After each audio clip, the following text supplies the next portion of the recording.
The My Colorful Nana Project is a collected group of generous thinkers. It is an invitation for all to expand upon and celebrate their definitions of the words beauty and blackness. My name is Lauren Stockmon Brown, and I am the founder of the My Colorful Nana Project. And thanks for listening. What is beauty? What is femininity? What is blackness? Is black hair beautiful? Does it matter? I don't know. You tell me. Hello, everyone. My name is Amivi. I am 19 years old. I am in the Gallatin School of Individualized Study. I use she, her pronouns, and I identify as African American. I was born in the small little country of Togo, but I grew up in the States, so basically I'm American. Why do you think I invited you to be on and a part of the My Colorful Nana Project? So when I met you at the Black Girl Collective's first event, Hot Nerd Fall, I remember talking about my hair, and like I literally cut it the day before that event, and I mentioned that, so you came up to me afterwards and you were just like, I would love to interview you. So I feel like because it was like such a current thing, you were interested in hearing why I did it, what pushed me to do it. So let's jump into it. Yeah. So you cut your hair off, you shaped your head, right? The day before we had this event. Yeah. What was going through your head? What made this decision? So I've been wanting to cut all my hair off for, I'm going to say 2 years now. I'll tell you the first woman who inspired me, Meta Narrative. Do you know that? Okay, so I don't know who that is. Meta Narrative? Yeah, so that's her name on Instagram. But basically, she's that dancer from Pharrell's video. I get it how I live it. Hey. Like, yeah, that lemon, right? Yeah. So I saw her and I was like, wow, she's hot. Like, I want to be like her. She had the short cut, like, and it was blonde. And I was just, like, so intrigued. I was like, and then the more bald women I saw, I was just like, wow, they're like still beautiful. Like up till that point, I associated like beauty, femininity with like long hair. But then I was seeing a lot of women who were still beautiful and had no hair. So that was when the seed was planted 2 years ago. I took out my braids. I had braids coming into this year, and I took them out because it was time for them to go. And I was like wearing my natural hair out for like 2 weeks, and then one day I had to wash it, and I literally just sat there staring at myself in the mirror for 5 minutes like, I don't want to spend 6 hours doing my hair today.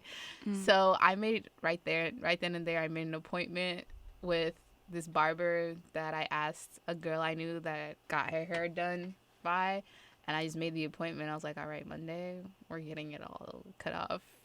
So, yeah. Was that scary? No, because I feel like the conviction was strong. I knew this is what I wanted to do. Like, I'm going to be bald. Yeah. Look like a boy, blah, blah, blah. But I was so sure that I wanted this. Like, I went in, the barber was even like, so why do you want to get rid of all this beautiful hair? Like, girls, like, your hair's so thick. Some girls would kill for hair like yours, and I was just like, it gotta go. Like, got it. So, but he asked me, he's like, why would you want to do this? And I was just like, I'm tired. In that moment, did you like second guess yourself? No. Like, I don't know. No. No. Okay, so going back, you said, I don't want to look like a little boy. Yeah. Where does that come from? So I've actually been bald before, not even this low, but in 5th grade or the summer before 5th grade, my parents cut all my hair off to get rid of the perm. So, like, oh, wow. They big chopped my hair. Like, that's and it wasn't hard. And it wasn't even, like, a conversation. It was just, like, your hair, it gotta go. Because the perm had eaten up my hair, bro, to the point where, like, there was no hair left in the back. So, like, my natural roots were showing. And then I had this weird front thing going on. And they were just like, we just gotta get rid of it. So, yeah, they cut off my hair that summer before 5th grade, and I spent the whole summer walking around like with a hat because I felt like less. Yeah, what did you feel? It was just I feel like this is hard to say. I don't want to say it's traumatic, but it was like, it's okay if it was. Yeah, because I didn't have a say in it, so I feel like the difference between then and now is like I decided that I wanted to do this and I was ready. But back then, it was just like sit in the chair, and my dad has a razor to my head, and he's like, "Zhurr," and I'm just like watching all my hair come down. And when you're that young, you feel like that's your source of femininity, like your hair, especially as like a little black girl. So I was scared going to school. Like, people were gonna be like, "Oh, you have no hair, ha, ha, ha, little boy," because you know how elementary kids are. So Can you get into that, right? So, yeah. like, because I didn't know that, obviously, but, like, that's so interesting, right? So, like, your parents sat you down, they shaved all your hair off, and you said that's traumatizing because it's associated to our femininity, and even more specifically for little black girls. Yeah. It's like the images you see. Like, you don't, like, it's more prominent now seeing, like, women with natural hair or, like, women with short hair. But back then, most women in, like, pop and media either had relaxed hair or it was, like, long and flowing in the weave. And, like, my mom never did weave. Like, she would braid my hair. Like, just having that length was just like, I'm pretty. Like, so that's why when that was taken away from me, because that summer I couldn't braid my hair. It was too short to put in braids. So I literally had to walk around. Like, I felt exposed.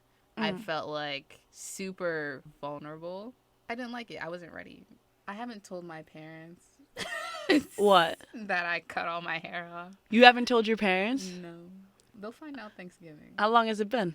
I cut it off like the week of Halloween, so like 3 weeks. Why, are you nervous to tell them? Kind of. I don't feel like, at least my mom, I don't think my mom will care. I'm more afraid of like what my dad will say. Because I remember this one instance specifically, like one day, it was when my hair was still short. And he would kind of be obsessed with me wearing earrings. So it's like he also associated my not having hair with looking more masculine or like looking like a boy. How did he like he'd be like, "Where are your earrings?" Like when we're going to church or like getting ready to go out, like if I forgot to put on my earrings, he'd be like, "Where are your earrings?" And I'm just like, why is that something that you're worried about? I feel like they're gonna ask me, "Oh, is this like just a short-term thing, or are you gonna do this forever?" You want to keep this forever? Yeah, like the short. That's awesome.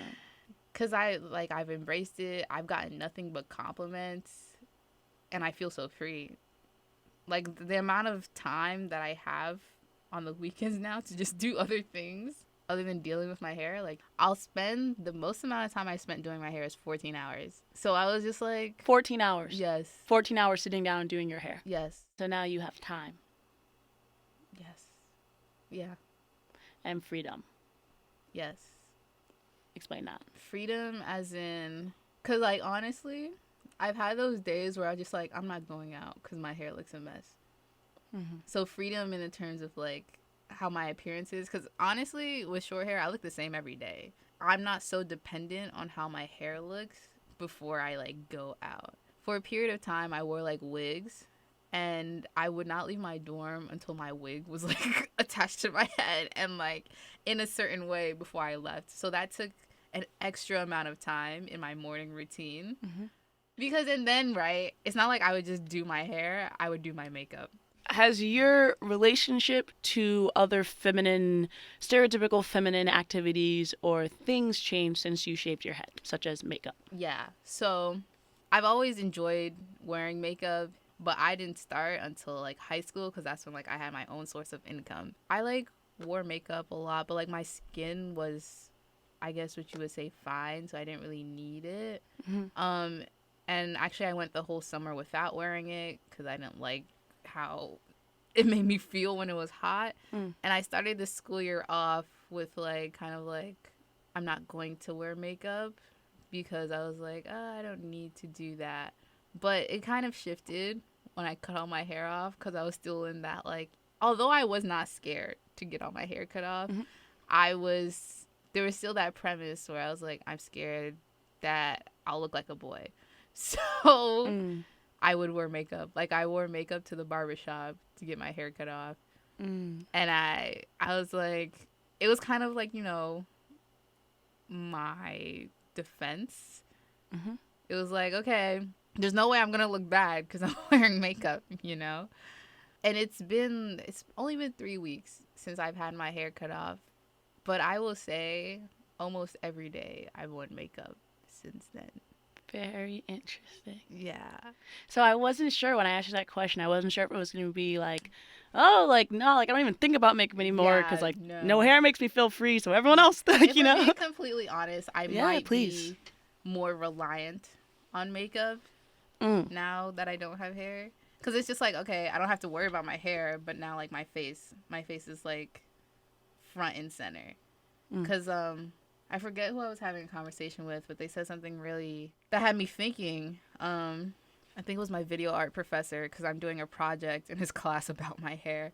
Cool. And he basically said, yes, like, as a Black woman, the first thing people see when they see you is your hair. So they see your hair first, and then they see you. Because the first compliment he gave me in his class is like, I love your hair. So white guy? Yes. Yes. But it's even with, like, other, like, yes, there's that one, like, the white gaze. Then there's also, like, within Black, the community. Yeah, within the community.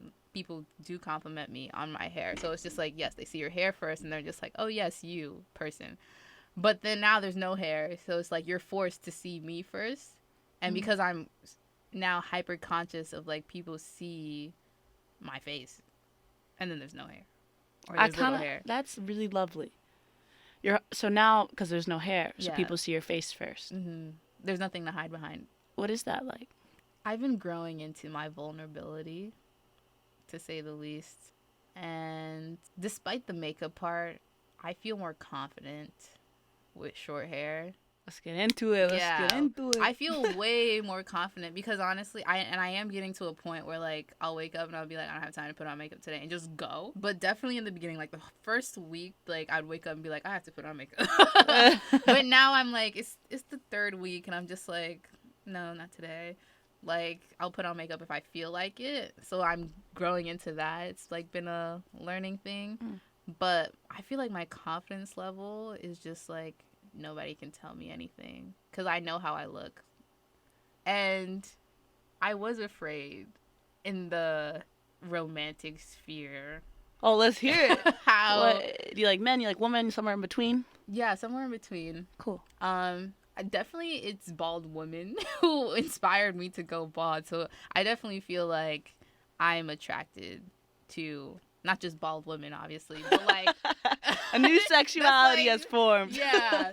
But it was my attraction to women who led me to this decision to cut all my hair off, because I realized that, like, your femininity does not lie in your hair. Like, you can still be beautiful without hair. And I was like, who knew? Amazing. Who knew?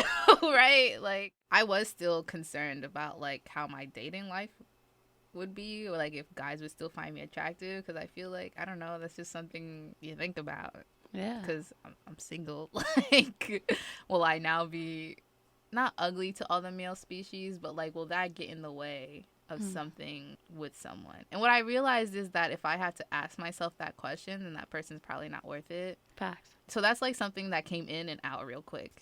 It was like, I sat there and I thought about it, and I'm just like, but wait, if this person feels like they're being able to love me, or them being able to find me attractive lies in my hair, then that's just, like, that's not a relationship I want to foster or give attention to. So I'm, like, blown away right now. Oh.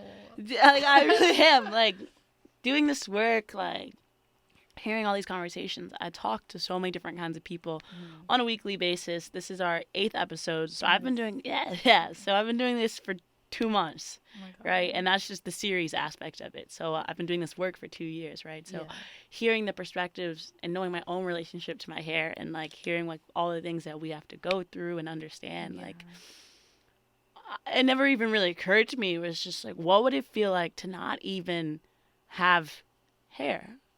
Like, you have hair, but you know what I mean? Like, to not hold our hair. And it's not even about you shaving your head. You know what it is? It's about you seeing that your hair isn't as important as we make it seem. Like, it doesn't have to control everything about you and your feelings and your life, you know? And, like, whether you get that from shaving your hair or your head or whatever, or you get that from having weaves, there's different ways to find it, but I don't know, you're the first person that I've talked to where you're just like, I feel free because of the hair that I have. Yeah. Very interesting. Okay, I want to get into your queerness. Is that okay? Yeah, that's okay. Okay, cool. So, how comfortable are you with your sexuality? I'm just getting into it this year, and anyone who hears this podcast, this is my coming out. Are you for real? Yeah. Oh. I literally only talked about it with one person. Is it okay if I ask you? No, of and share? course. All right. Yeah. So, incredible. Thank you, Yes. first of all. So glad that you did that here, and I appreciate that. My company and project, blackness, femininity, Yeah. and sexuality. Where's your head at?